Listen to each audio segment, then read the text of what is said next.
దేవుడికి నువ్వు ఆయన్ని పూర్తిగా వెంబడిస్తున్నావు అనుకో, చాలా సంతోషం. ఆయన్ని పూర్తిగా వదిలేసావు అనుకో, నీ మీద జాలి. ఆయన్ని పక్కన పెట్టి వేరు పాటిస్తున్నావు అని ఉమ్మొస్తా అంటాడు దేవుడు. మీలో చాలామంది మీద దేవుడు ఉమ్మేయడానికి రెడీ అయ్యాడు. ఎందుకో తెలుసా? మీరు దేవుణ్ణి వదలరు, దెయ్యాన్ని వదలరు. మీరు దేవుణ్ణి వదలరు, మీ ఆచారాలని, దిక్కుమాలిన ఆచారాలని వదలరు. మీకు 3 ఆచారాల గురించి చెప్తాను. మీలో 100% దీన్ని పాటించేవాళ్ళే. 3 ఆచారాలు చెప్తాను. ఇవన్నీ క్రైస్తవులు చేసేవే.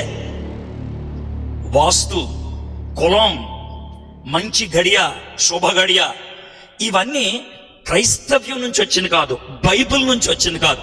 వీళ్ళతో రాసుకొని పూసుకొని ఆచారాలు సొంతం చేసుకున్నాము. ఇశ్రాయేలీలు కూడా అదే చేశారు, ఏం తేడా లేదు. అందుకే దేవుడికి ఏమొచ్చింది? కోపం వచ్చింది. వాళ్ళు ఎంత దుర్మార్గులు అయిపోయారంటే దేవుడిని కొలిసేవాళ్ళు అయిపోయారు. మనం కూడా అంతే. దేవుడి స్థానం దేవుడికే, మన సొంత కబుర్లు మనకే. దిక్కుమాలిన పని చేయకూడదు అనిపించకపోతే